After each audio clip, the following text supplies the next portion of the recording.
Hello, welcome to the final instalment of Marx, and today's vodcast concerns subsumption and surplus population. Here we go, hang on, so then You just need to make it go big, make that go small, yes. and this go big. Yep. There we go. All right. Okay. So the material that we asked you to look at for this week, the direct production process, is actually a draft of chapter 6 from Capital, which we've looked at already, the sale and purchase of labour power, but it is quite good. It's quite good as a kind of revision of everything that we've looked at so far, because the chapter here just deals with a lot of things we've already encountered, but written about slightly differently. So it's good to just have a sort of revision session as well. Two new things though that we're going to talk about today, and that's the ideas of subsumption and surplus population. So just to take you through this direct production process, so again, this idea that the whole labour process belongs to the capitalist, and that also kind of links back to this obsession with time, of capitalism redefining the working day, and by extension life as a working life. But what Marx is saying is that this labour process belonging to the capitalist is not an eternal process. What is eternal, he says, is the labour process itself, not its absorption into capitalist production. Those are kind of things that we talked about in class a little bit last week, in relation to, let me just find that. I think it was the working day.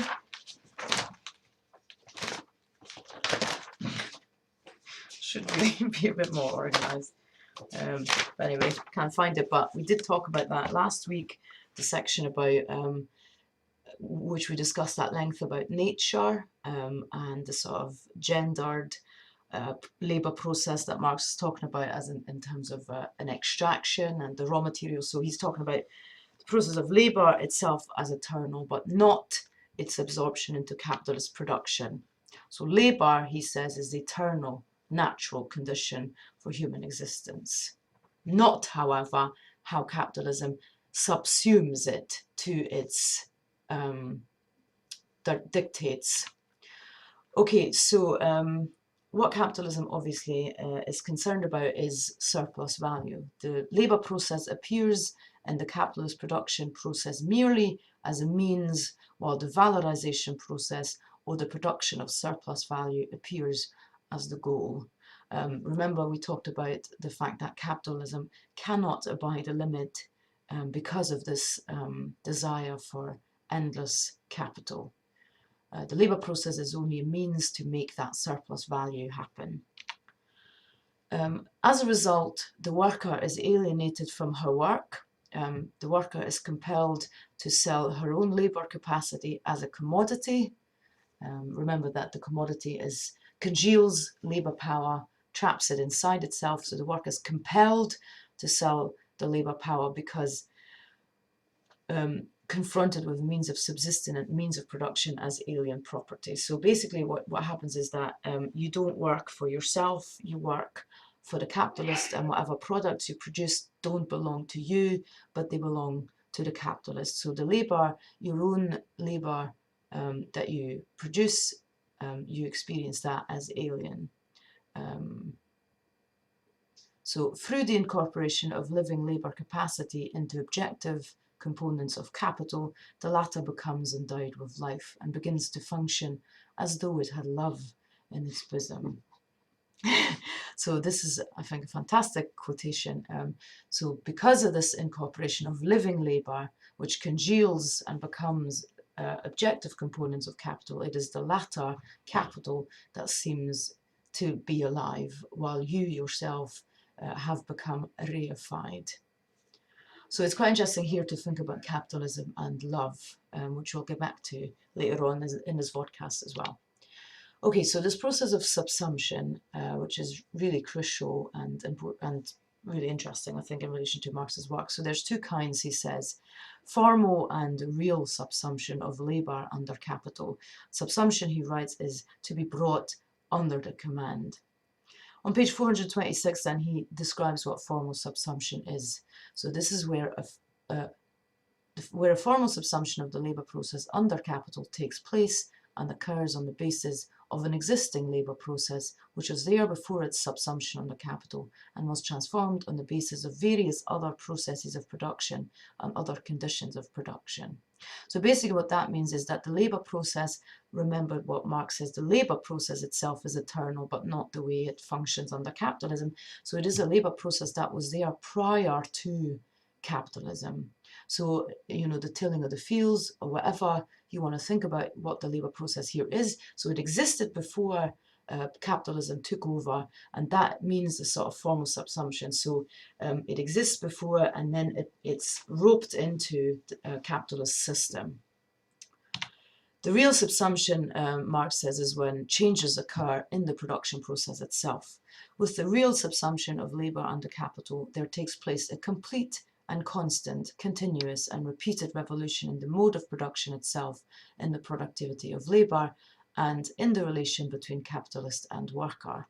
So if formal subsumption takes a labour process that existed prior to its system, it doesn't alter it, it just appropriates it. With the real subsumption, the production process is changed by new machines, for example. So the labour process is reorganised through, for example, new machines to meet capitalist dictate, e.g. the creation of surplus value. Yeah. Okay, so again, this idea of compulsion, which we've seen before, because the worker is compelled to sell her labour power in the market.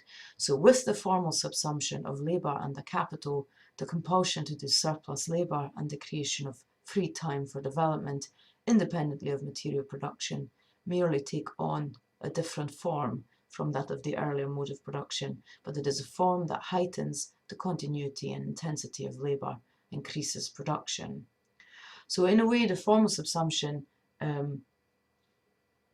only works on a sort of relatively small scale, and it presupposes, as Marx says, small capitalists alone, who are only marginally distinct from the workers themselves in their training and mode of employment.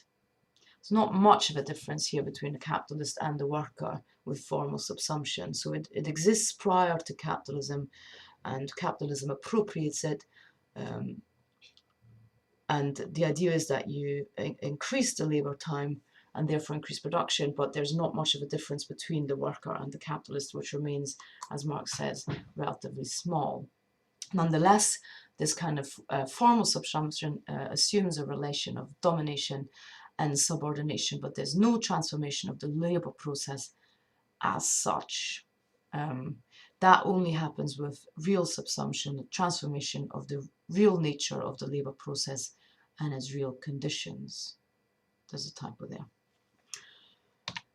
there. So capitalism seizes on all spheres, which again links back to what we've talked about before, this idea of limitlessness, the way it operates voraciously and like a cancer.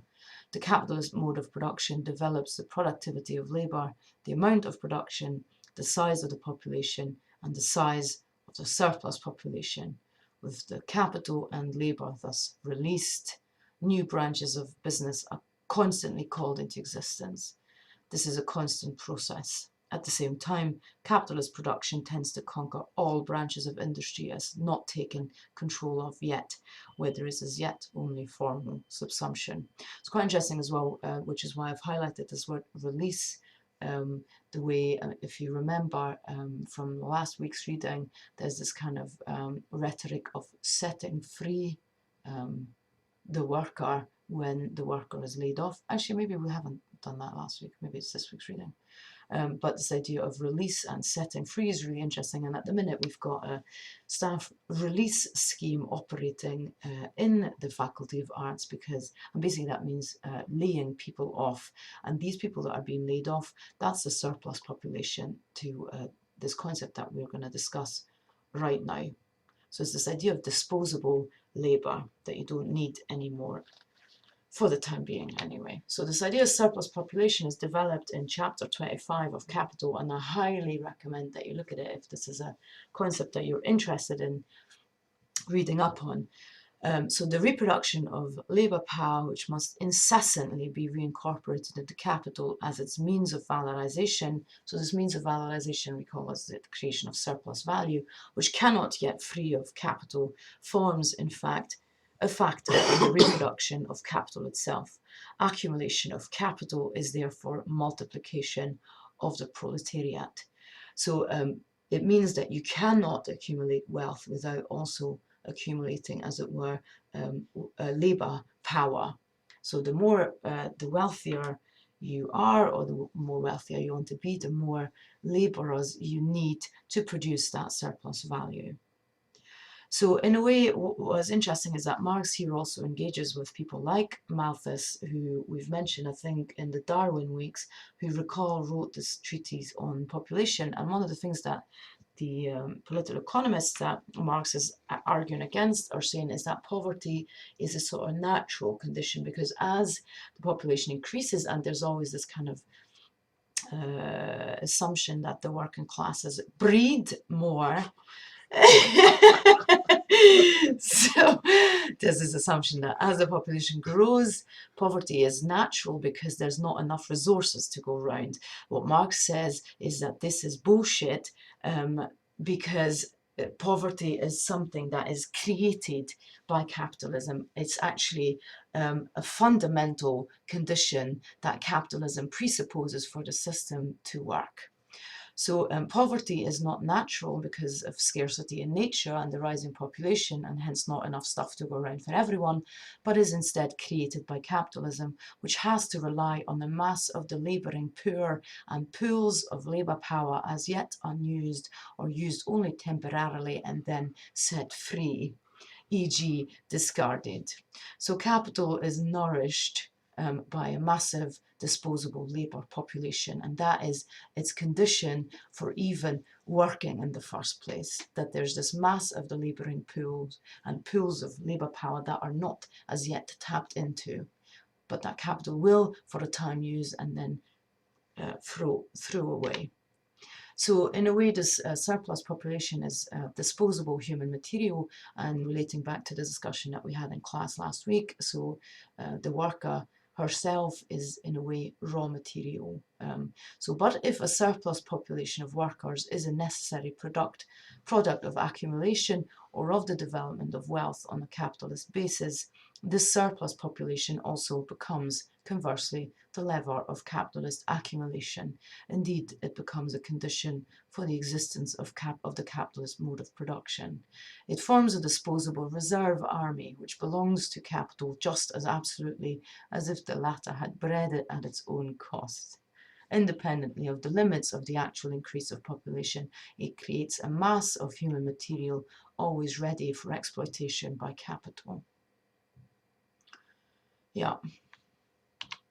So you have an active and a reserve army, according to Marx. The active army, that's John and I, overworked in our workplaces, and you've got the reserve army as a necessary condition for modern industry. This goes back to the point that Marx argues against this idea that poverty is natural, but it is the necessary condition for the capitalist mode of production.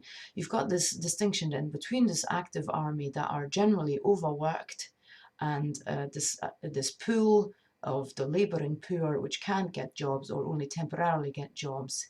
And Marx actually distinguishes three types of surplus populations. So the floating, the latent, and the stagnant. The floating are those that are in and out of work. So use might well be floating surplus population. At some point or another, I was, and John was as well, before we ended up in this job. And as we said, there is always the threat that we'll be set free. Then there's the latent surplus population. The latent surplus population is the ones that have sort of independent means of subsistence. So rich folk or bourgeoisie, as Marx says, who have not been made active or have not been activated as yet by capital, but there's always a possibility that they might well be activated at some point in the future.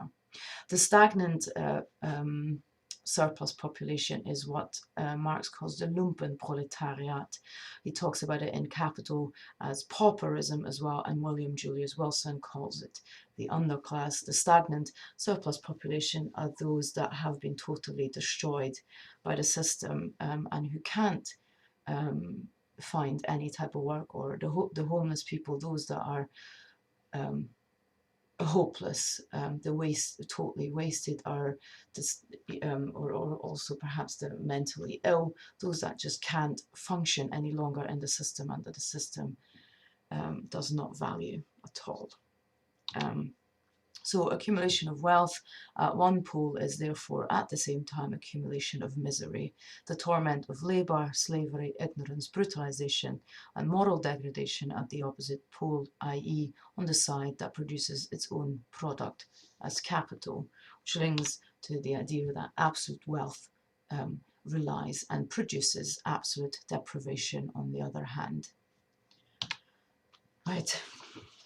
I'm just going to follow up from what Fabienne has said with just 3 slides that concern what I've called here the affective responses to this structuralist analysis of the inequalities of capitalism. So I'm opposing here the structural inequalities and the affective response. So Marx's thought and Marxism in general is concerned with how we understand how economy works, how capitalism works, the structures of relationship between capitalists, between workers, between groups of workers, between groups of capitalists, etc.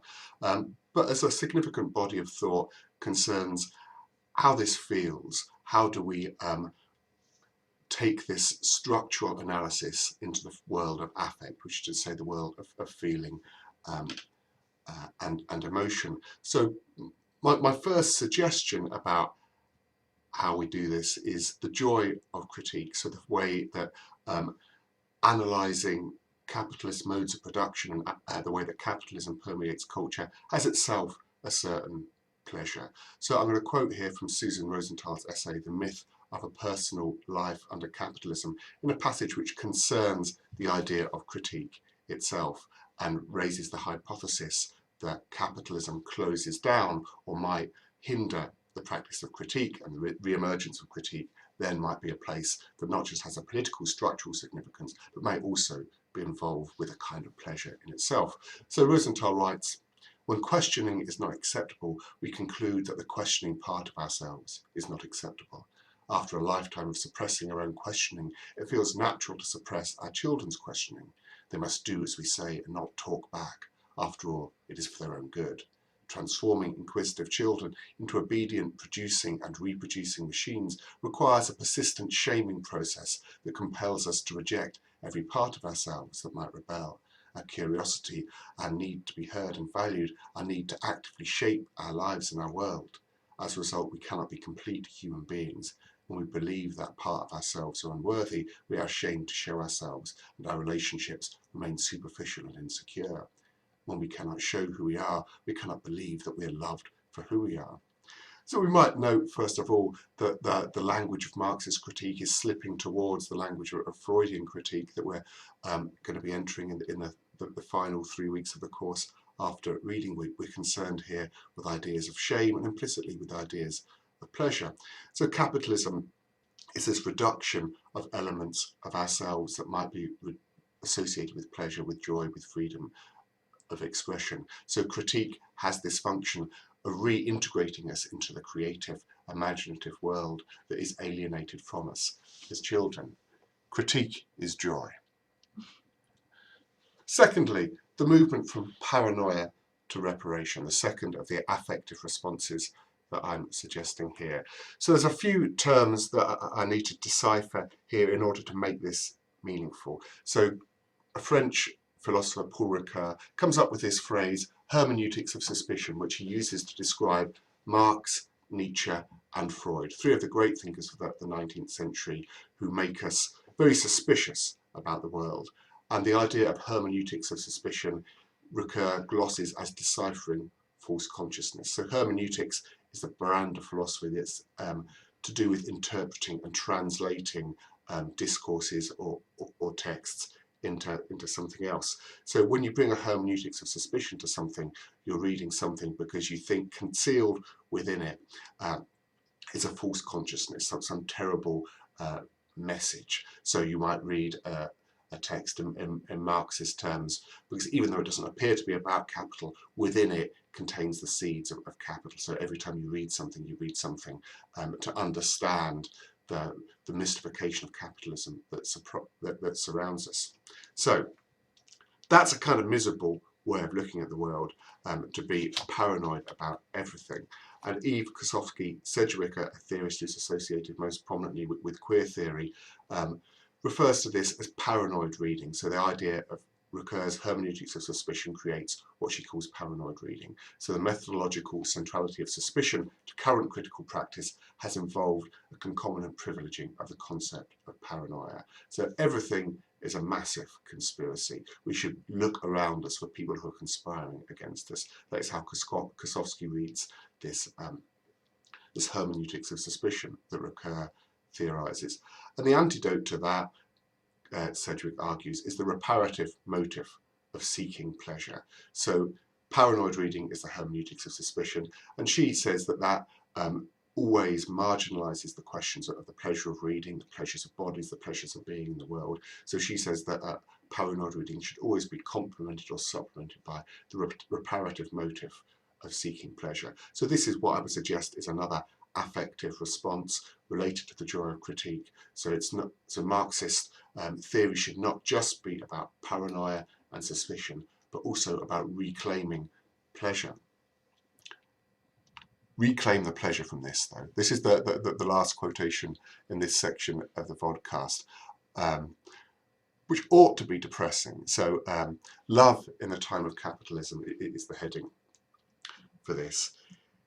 And this balances questions of the hermeneutics of suspicion with the idea that we might somehow, through Marxist critique, lay claim again to pleasure. Because Christian Lotz's analysis here is incredibly cynical, that all aspects of human relationships are ultimately understandable as having been already conscripted into capitalism. So what appears most natural, most intimate, most unideological, love in this argument here, we should understand as being perhaps the ultimate theatre for capitalist expression.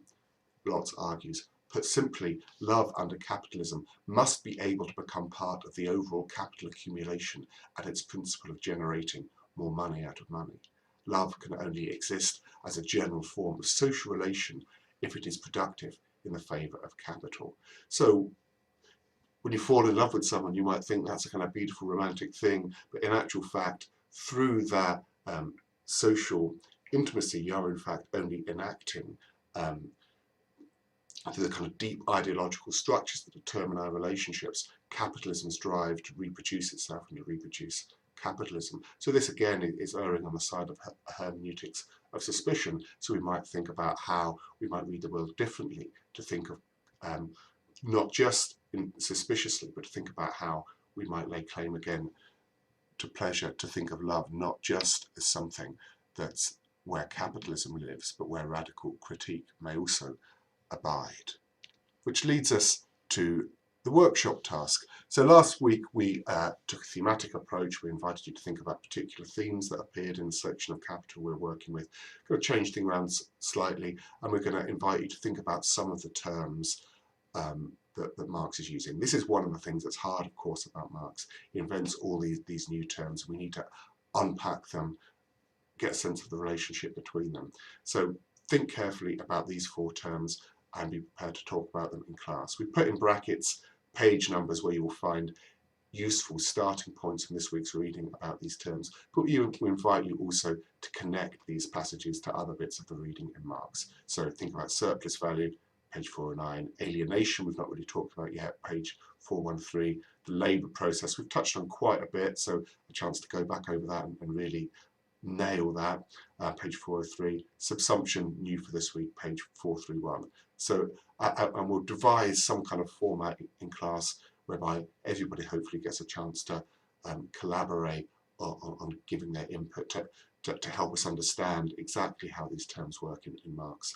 So a very specific structured exercise, and then would invite you to write at the top of a blank piece of paper, what does it feel like to live under capitalism, and to think about affect, whether this structural analysis is meaningful for you on a personal affective level. Is it something now that you're able to ignore and just go on with your life, or does Marx change the way you feel about the world?